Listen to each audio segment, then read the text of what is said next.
Queria convidar você a abrir sua Bíblia no livro de Filipenses, capítulo 4, os versículos 10 ao 13. Vou ler o texto, diz o seguinte: Alegrei-me sobremaneira no Senhor, porque agora uma vez mais renovastes a meu favor o vosso cuidado, o qual também já tinhais antes, mas vos faltava oportunidade. Digo isso não por causa da pobreza, porque aprendi a viver contente em toda e qualquer situação. Tanto sei estar humilhado como também ser honrado. De tudo e em todas as circunstâncias já tenho experiência, tanto de fartura como de fome, assim de abundância como de escassez. Tudo posso naquele que me fortalece. Amém? Esse texto nos fala sobre uma virtude que muitas vezes nós não falamos na igreja, que é a coragem. Nós falamos muito sobre a fé, porque a fé é fundamental para a vida cristã, amém? Falamos sobre o amor, porque o amor é a virtude principal que nós precisamos cultivar no nosso coração. O maior mandamento é amar a Deus acima de todas as coisas, ao próximo como a ti mesmo. Mas esse texto nos fala de uma virtude importante, fundamental, que todos nós precisamos cultivar na nossa vida, que é a coragem. E aqui não é coragem, como a gente fala muitas vezes na nossa cultura, aí a coragem para brigar, para enfrentar alguém, é a coragem no sentido de você manter firme o seu ânimo. Coragem para enfrentar todos os desafios que aparecerem na sua frente. Coragem para enfrentar as circunstâncias boas ou as más que tivermos que enfrentar nesse mundo. E nesse sentido, é fundamental que a gente entenda de onde vem essa coragem. De onde vem esse ânimo. Porque a vida hoje não é muito fácil, né? Tem até uma frase aí que se popularizou, que as pessoas dizem que não está fácil para ninguém. Não é assim? De fato, a vida hoje, ela não favorece que você mantenha o ânimo. Nós temos muitas circunstâncias que nos trazem inquietação. Nós temos muitas circunstâncias que nos trazem dúvidas sobre o futuro. A vida não é estável como já foi em outros tempos. A vida não é tranquila como foi em outros tempos. Se bem que também, no passado, muitas épocas difíceis já tivemos, não é? Mas hoje nós vivemos um tempo em que nós somos constantemente sugados, existem pressões do mundo, a vida moderna numa grande cidade, ela suga constantemente as nossas energias. Espiritualmente falando, a vida também não está mais fácil do que antes, não é? Você sabe que, embora nós não saibamos quando será a vinda de Jesus, quando será exatamente todas as coisas que estão previstas no final dos tempos, quando é que vai surgir o anticristo, a gente não sabe exatamente quando serão essas coisas, mas a gente sabe que a gente está mais perto, não é? A cada dia estamos mais próximos dessas coisas. E a Bíblia diz que os últimos tempos seriam difíceis. Espiritualmente falando, existe uma pressão muito forte que nós precisamos vencer. Então, temos inimigos aí do ponto de vista natural, temos uma cultura que suga as nossas energias. Muitas pessoas aqui trabalham muito, muito mais do que seria desejável que uma pessoa se dedicasse para o seu sustento. Muitas pessoas aqui estão passando por pressões terríveis, emocionais. Passamos por pressões na família. Passamos pelo excesso de informação que recebemos do mundo inteiro. Eu estive viajando de férias esses dias, e lá fora todo mundo perguntando como é que está a bagunça aqui no Brasil. Todo mundo só fala disso. Todo mundo quer saber o que está acontecendo aqui. As pessoas recebem as informações na hora que elas acontecem. Isso também traz ansiedade, e a ansiedade abate o ânimo das pessoas. Então existem muitas coisas que quebram o ânimo que nós precisamos ter para viver. Nós percebemos que hoje é cada dia mais comum doenças do tipo que afetam a alma. Doenças como depressão e uma série de outras que a gente não ouvia falar há algum tempo atrás e hoje se tornam mais comuns. Por quê? Porque existe uma pressão que quebra o nosso ânimo. Mas quando a gente olha para a vida do apóstolo Paulo, com ele não tem problema. Ou melhor, tem problema, mas isso não afeta a sua vida. O apóstolo Paulo é um dos maiores exemplos que nós temos na Bíblia de um homem que conseguia manter constante o seu ânimo, constante o seu foco, nada o abalava. Se você quiser ter uma vida imune ao desânimo, olhe para a vida do apóstolo Paulo, que você vai aprender grandes coisas. E hoje nós vamos aprender algumas coisas nesse texto aqui. Como é que eu posso ter uma vida imune ao desânimo? Como é que eu posso viver nesse mundo que tem todas essas pressões naturais e espirituais e manter o meu foco na vontade de Deus e manter o meu ânimo para viver? É fundamental que você tenha o tipo de vida que Paulo tinha para que você possa ter o ânimo que ele tinha. Se o nosso ânimo cai, é como você ter, por exemplo, uma Ferrari e não ter gasolina. Aí você diz assim, mas que carro maravilhoso. Já aconteceu, Zebra, na competição de acabar a gasolina na última volta? Graças a Deus não. Que você fique livre desse mal, então. O Zebra é piloto, já foi piloto de rally, hoje piloto de carros clássicos, né? Mas assim, se você tiver um carro maravilhoso e não tiver combustível, todo aquele potencial fica simplesmente anulado. Existem pessoas aqui muito inteligentes, capazes, mas já passaram por um momento de tristeza, desânimo, talvez de depressão. Você deve ter sentido como todo o seu potencial fica anulado se não houver ânimo, se não houver aquele fogo que te mantém ativo, que te mantém na direção certa. Então nós precisamos aprender com o apóstolo Paulo, e ele nos tem lições aqui muito importantes para nós, sobre como mantermos esse ânimo diante das pressões da vida. A Bíblia não nos ensina a fugir, não nos ensina a mascarar as coisas. A Bíblia não diz que você não vai ter problemas, mas ela diz como você pode lidar com esses problemas e ser um vencedor, como você pode enfrentar essas coisas e manter um ânimo firme. Amém? Então é isso que nós vamos aprender hoje aqui na Palavra de Deus. A primeira fonte, nós vamos falar sobre algumas fontes de encorajamento. A primeira fonte de encorajamento que Paulo cita aqui é o amor fraterno. Ele diz lá no primeiro versículo: alegrei-me sobremaneira no Senhor, porque agora uma vez mais renovastes a meu favor o vosso cuidado, o qual também já tinhas antes, mas vos faltava oportunidade. Digo isso não por causa da pobreza, porque aprendi a viver contente em toda e qualquer situação. O que acontece aqui, gente, é que o apóstolo Paulo estava preso. Paulo escreve a carta aos Filipenses numa situação em que ele estava preso, perseguido por ter pregado o evangelho. E nesse momento, então, ele recebe dos irmãos uma oferta. Os irmãos se compadeceram dele e fizeram uma oferta para socorrer Paulo e suprir as suas necessidades. Quando ele recebe aquilo, ele não se alegrou pelo bem material que ele recebeu. Ele disse assim: olha, isso não faz diferença para mim. Eu já estou preparado para ter, para não ter, para enfrentar qualquer coisa. O que me alegrou, o que renovou o meu ânimo, o que renovou as minhas forças, foi o fato de vocês se preocuparem comigo. Foi o fato de saber que existem pessoas amadas que estão cuidando das minhas necessidades, que estão preocupadas comigo. Paulo pôde ver, ele diz que ele se regozija, ele está feliz, alegre, porque ele vê a glória de Deus naquelas vidas. Então ele está mostrando para a gente a importância do amor fraternal, a importância de nós cuidarmos das necessidades uns dos outros. Então você precisa desenvolver um estilo de vida cristã em que a igreja seja importante para você, em que os irmãos sejam importantes para você, porque os seus irmãos precisam de você, e você precisa deles. Infelizmente, nós vivemos um contexto hoje de igreja, em que nós vemos que é muito comum aquele tipo de atitude em que as pessoas vão à igreja assistir um culto. Alguns até dizem: não, eu assisto pela TV, eu assisto pela internet, eu não preciso da igreja. Nós vemos hoje muitas pessoas que estão desanimadas com a igreja, pessoas que por algum motivo qualquer, por uma desavença, por ficarem decepcionadas com alguém, muitas vezes com um líder ou com um irmão na igreja, deixam de frequentar uma igreja. E o apóstolo Paulo também tinha decepções. Ele também lidou com gente que foi infiel. Ele também lidou com gente que o traiu, mas ele nunca disse: eu não me importo com os meus irmãos. Ele nunca disse: eu não me importo com a igreja. Ao contrário, ele fundava igrejas. Ele nunca disse para os irmãos que poderiam viver uma fé verdadeira, uma fé genuína, sozinhos com Deus. A vida cristã é, por natureza, uma vida comunitária. Nós não fomos chamados para simplesmente assistir culto. Isso aqui não é a igreja. Isso aqui é um prédio alugado temporariamente, onde nós nos reunimos. A igreja é você junto com os teus irmãos.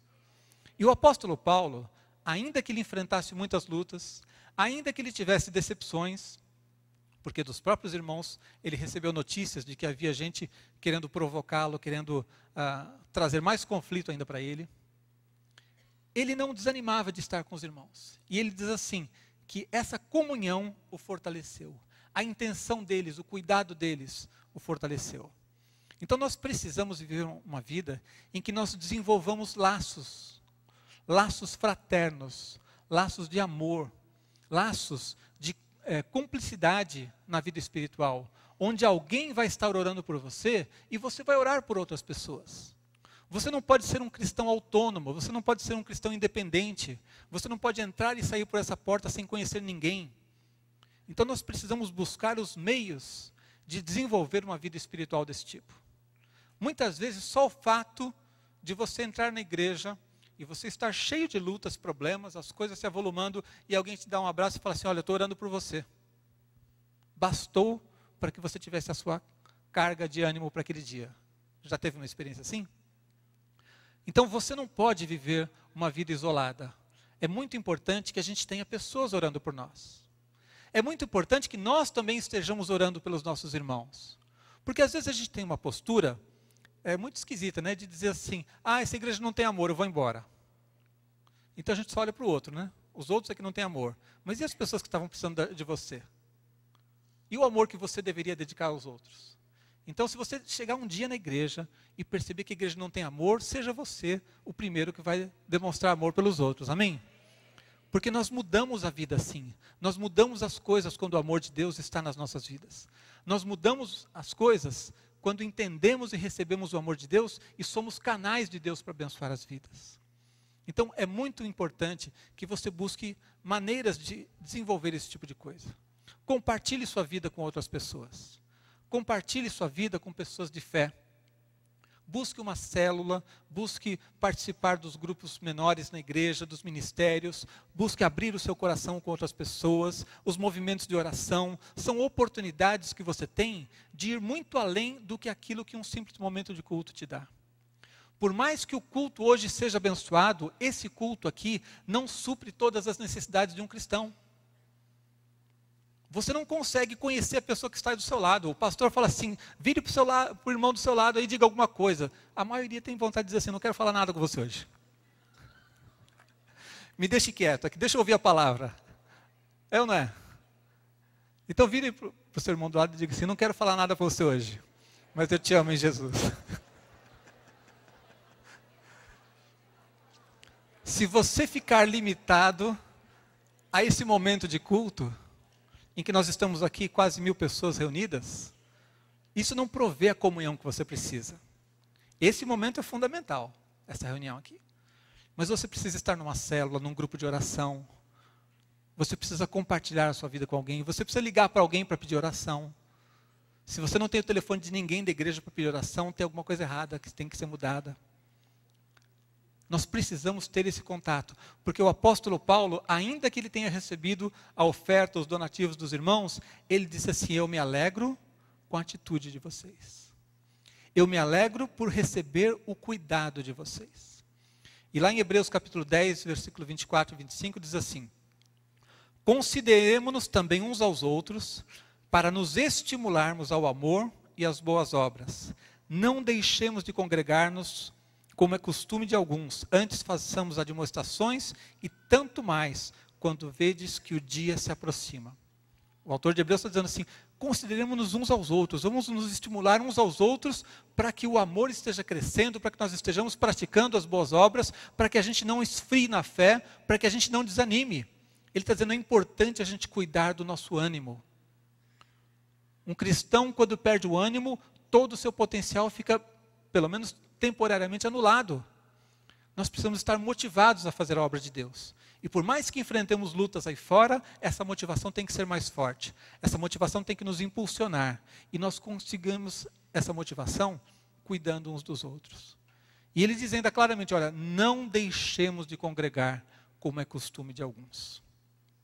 Não deixe de congregar. Quando você não estiver bem, aí é que você tem que dizer, agora é que eu vou para a igreja. Agora é que eu vou buscar a comunhão. Quando você não estiver com vontade, isso foi uma das coisas que eu aprendi cedo na minha vida cristã. Quando eu me converti, eu não tinha ainda uma fé muito estável. Não sei se no início da sua conversão aconteceu isso. Tem dias que você está bem, tem dias que você não está. Tem dias que você ora e vê a glória de Deus, e tem dias que você ora e fala assim, eu estou falando sozinho.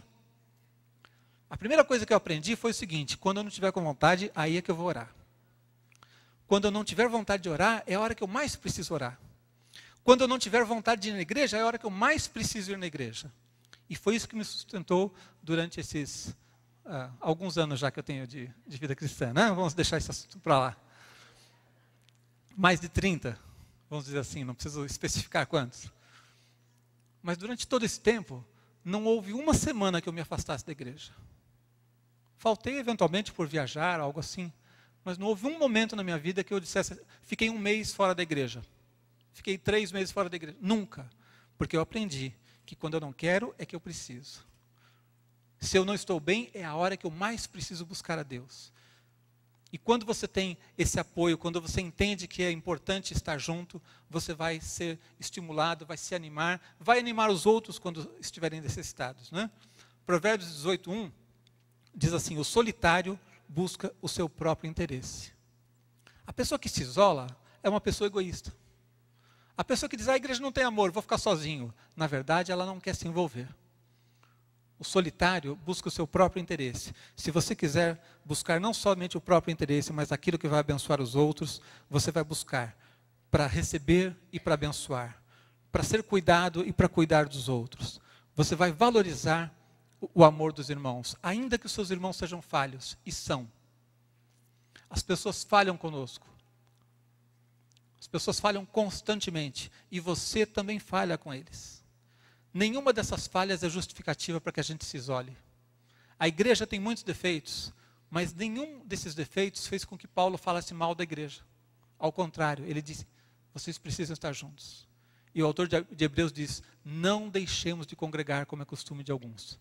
E eu digo para você, não somente congregar, mas congregar de uma maneira viva, de uma maneira que você interfira na vida dos outros, que você abençoe a vida dos outros, que você receba a bênção daqueles que podem também te abençoar, que você esteja orando por alguém, que alguém ore pela sua vida. Quando você precisar de um conselho, que você tenha irmãos fiéis que possam te aconselhar. Quando alguém estiver se desviando, que você possa ser a pessoa que vai dar esse conselho. Precisamos buscar uma comunhão viva, porque foi essa comunhão viva que sustentou o apóstolo Paulo. E para ele não era fácil, porque ele vivia uma vida nômade, cada dia num lugar, uma vida missionária. Muitas vezes ele estava como nessa situação preso, e nada disso fez com que ele deixasse de valorizar a comunhão como uma fonte de encorajamento para a vida dele. Amém? Então, que você seja assim, um crente que busque a graça de Deus para ser um abençoador e para estar sempre em comunhão. Que você não veja a igreja como um pronto-socorro. É horrível, é muito pernicioso, faz muito mal para a igreja essa visão que algumas pessoas divulgam hoje da igreja como um pronto-socorro. Eu vou na igreja para resolver um problema. Eu não vou na igreja para resolver um problema. Quem resolve meus problemas é Deus, amém? Eu vou na igreja para adorar a Deus, eu vou na igreja para ter comunhão com os meus irmãos. Eu vou na igreja porque lá nós nos fortalecemos uns aos outros. Eu tenho comunhão com os meus irmãos porque nós somos parte de um reino, de um povo.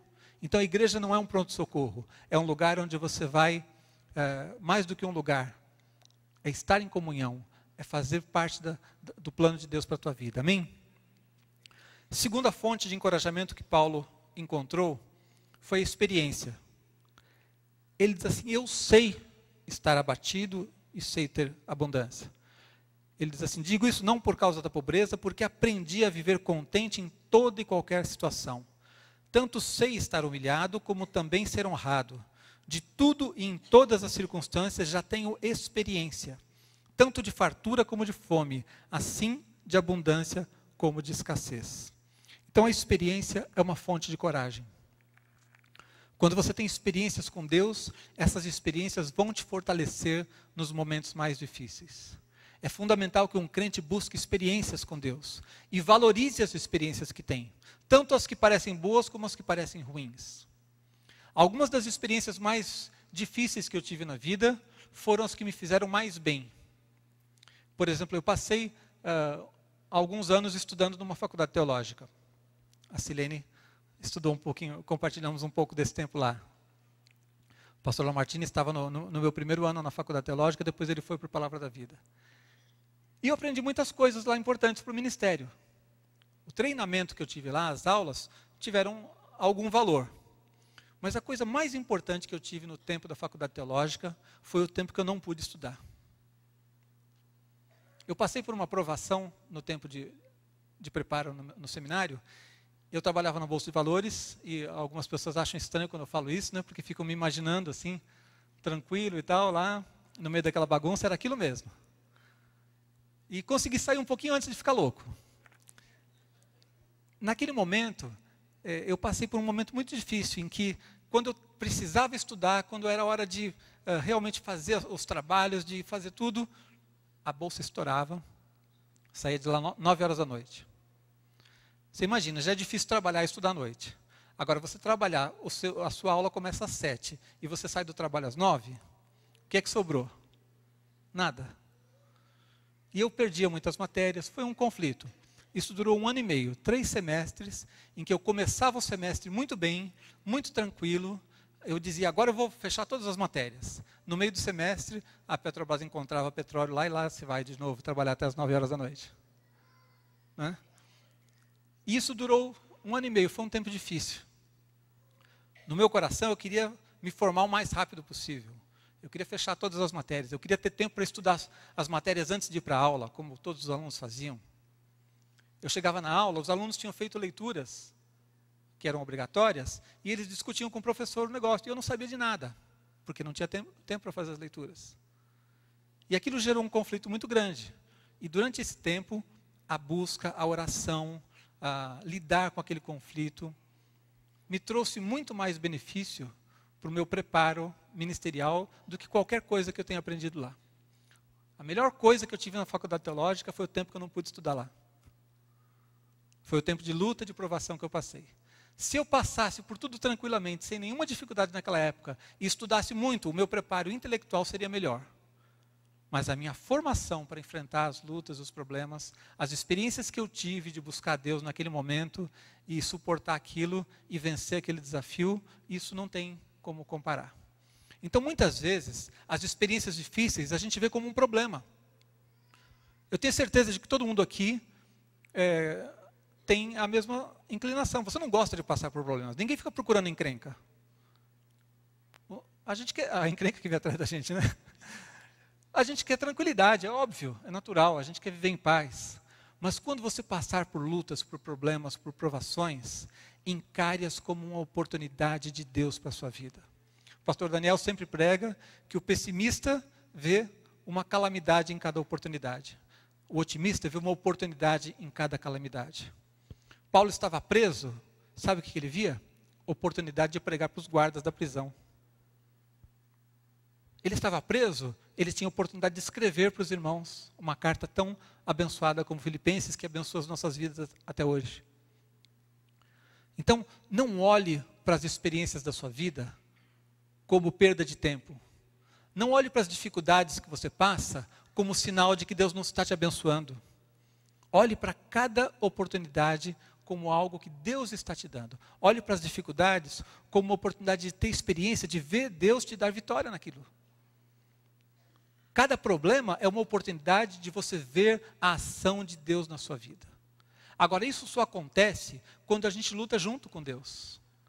Quando a gente permite que Ele faça parte das nossas vidas, porque aí quando você supera aquela dificuldade, você sabe que você superou com Jesus. Você sabe que superou pela sua fé no Senhor.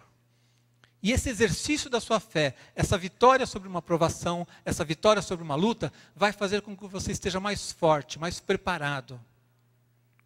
E aí, quanto mais preparado você está, menos desânimo as circunstâncias vão poder trazer na tua vida.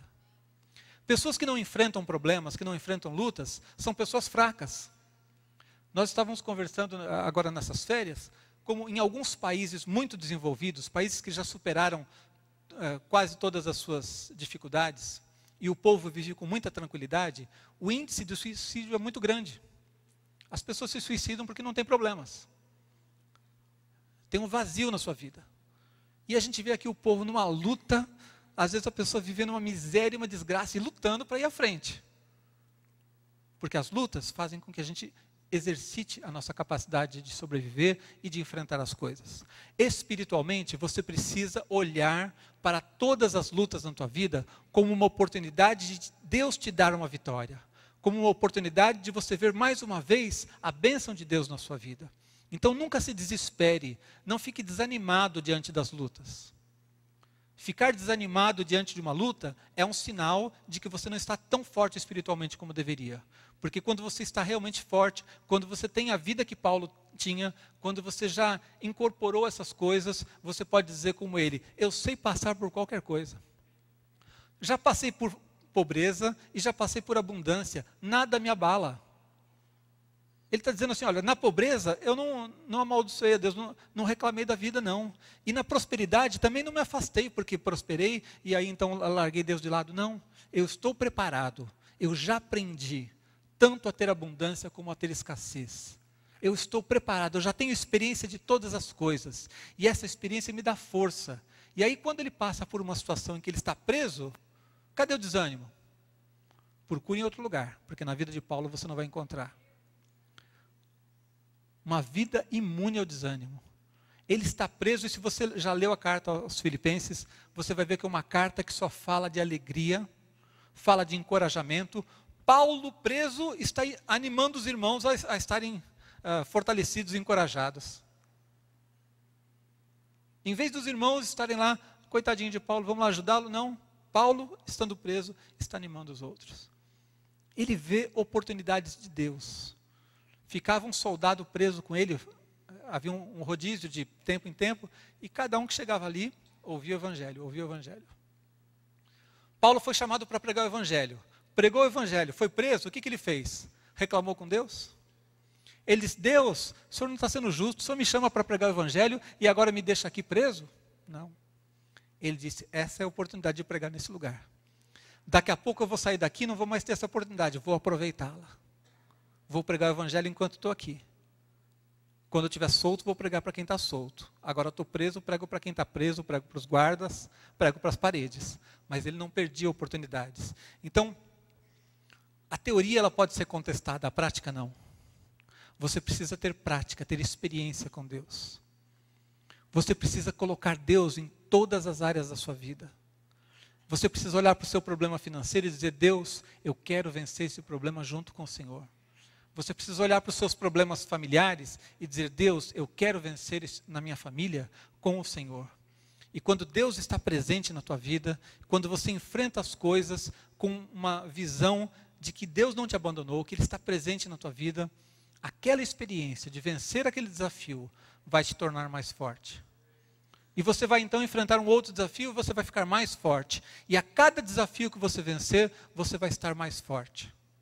Isso vai te tornar uma pessoa imune ao desânimo, como o apóstolo Paulo foi. Jó foi um homem também que sofreu muito. Algumas pessoas eu já notei que hoje não gostam de ler o livro de Jó, porque a pessoa fala assim, desgraça basta as minhas. Né? Ele vai começar a ler o livro de Jó, só fala de provação, só fala de perda. As pessoas não querem ouvir isso não. As pessoas querem ouvir falar só de prosperidade.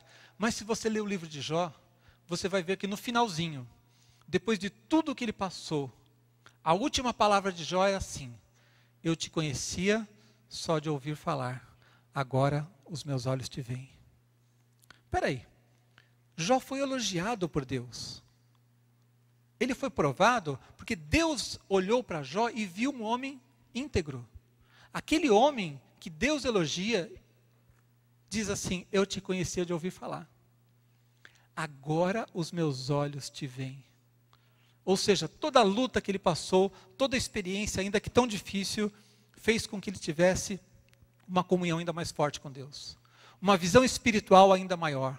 Agora ele vê a Deus. Então valorize as experiências que você tem.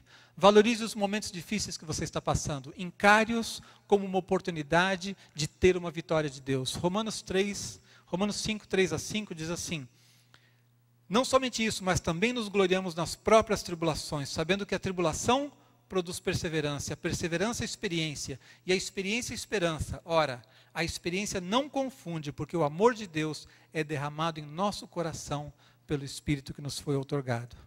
Então, quando você olha para as experiências como oportunidade de Deus as coisas vão ser diferentes.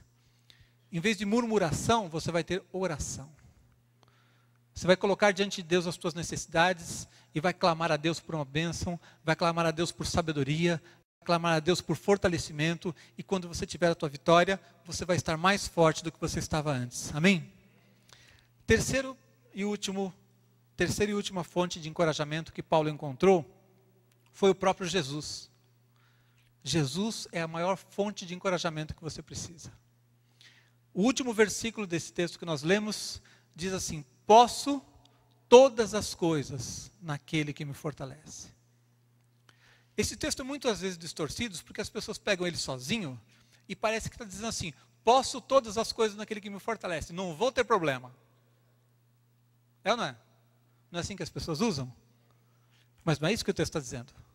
Ele diz: eu sei estar batido, sei ter abundância, sei ter escassez, estou preparado para enfrentar tudo. Então, quando Paulo diz, posso todas as coisas naquele que me fortalece, significa, nenhum problema vai me abalar. Os problemas existirão. Como Jesus mesmo disse, no mundo tereis aflições, mas tende bom ânimo, eu venci o mundo. Então, problemas vão existir. Problemas vão aparecer. Mas Paulo está dizendo assim: nada vai me abalar, nada vai diminuir a minha fé, nada vai me impedir de cumprir os propósitos de Deus para a minha vida. Estou pronto, estou preparado para tudo. Se tiver abundância, não vou me afastar por causa da prosperidade. Se tiver escassez, nunca vou murmurar por causa de um momento de luta, de dificuldade na minha vida. Eu posso enfrentar todas as circunstâncias com o poder que Jesus me dá. É isso que ele está dizendo, amém?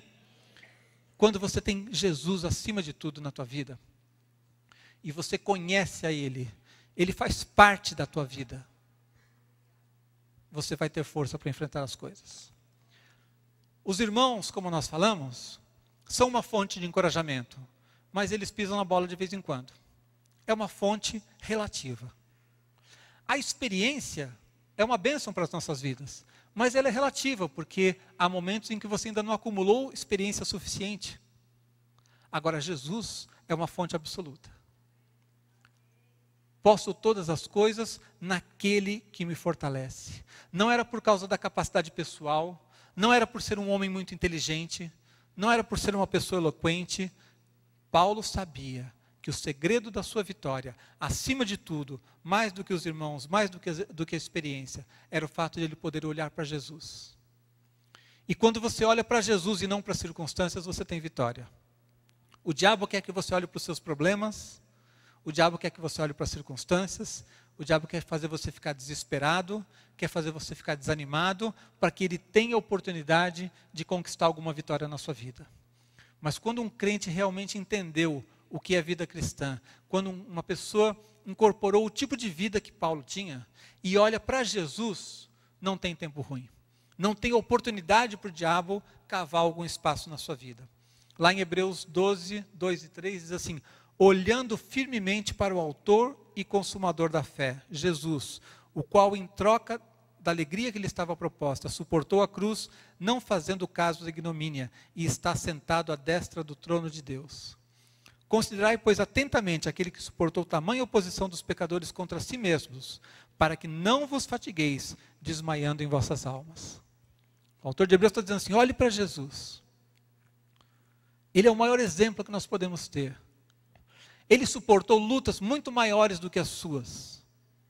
Então, em vez de reclamar das suas lutas, olhe para Jesus e veja que ele suportou uma luta muito maior, porque ele te ama. E se ele passou por uma luta tão tremenda, ao ponto de lá no Getsemane, o seu suor se transformar em gotas de sangue, ele fez isso por você. Na hora que você passa por uma luta, você acha que ele vai te abandonar?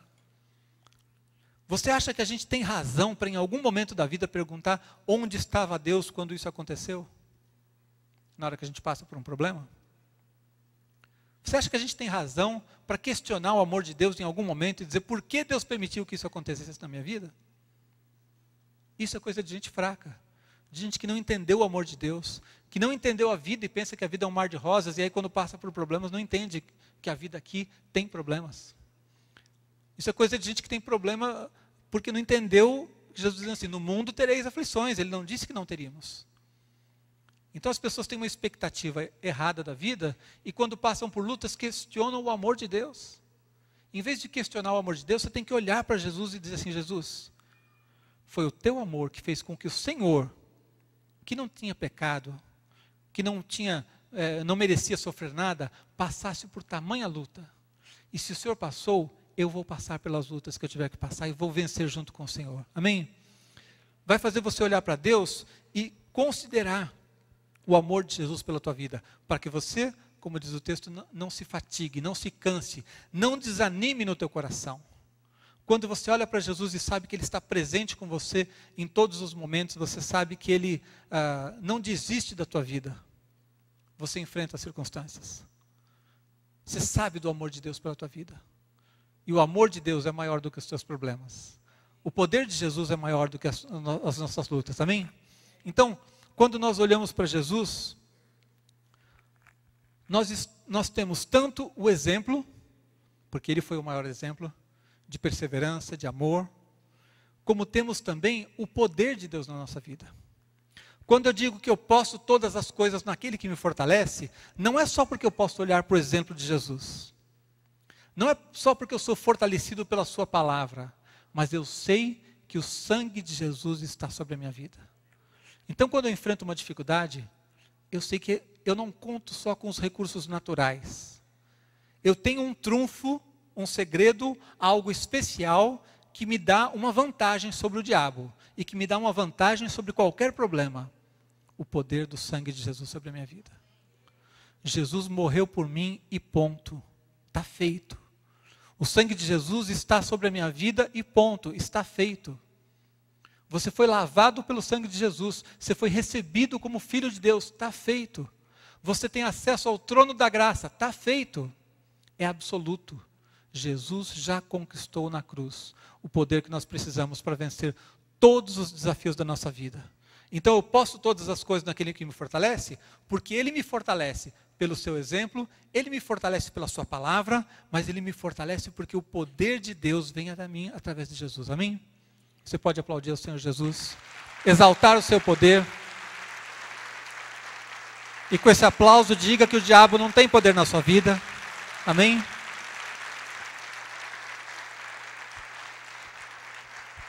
Você tem vitória porque você é de Jesus. Porque você é de Jesus. Alguns aqui têm falhas numa área, outros têm falhas numa outra área. Alguns são mais pecadores, outros menos pecadores. Mas todos nós somos pecadores. Todos nós somos carentes da graça de Deus. Mas essa graça já foi derramada sobre as nossas vidas. O sangue de Jesus foi derramado por nós. E o que Jesus conquistou para você vale para sempre. Nos momentos difíceis, o diabo tenta obscurecer isso no teu coração. Tenta fazer você se sentir sozinho, mas você nunca está sozinho. Você pode todas as coisas naquele que te fortalece. Você pode não estar vendo Jesus porque você está olhando para os problemas. Você pode não estar vendo Jesus porque você acreditou numa mentira do diabo, mas Ele sempre está com você. E é essa fé, essa comunhão que vai te fortalecer e vai fazer com que nada seja impossível para você. O diabo quer que você olhe para as suas limitações.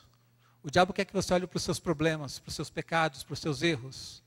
Deus está dizendo para você olhar para Jesus. É nele que você é vitorioso. Não é no teu mérito, na tua capacidade. Não é porque você seja tão bom. O melhor exemplo que nós temos, a melhor ilustração do que é olhar para Jesus, é aquele exemplo clássico de quando Pedro andou sobre as águas. Todos conhecem a história.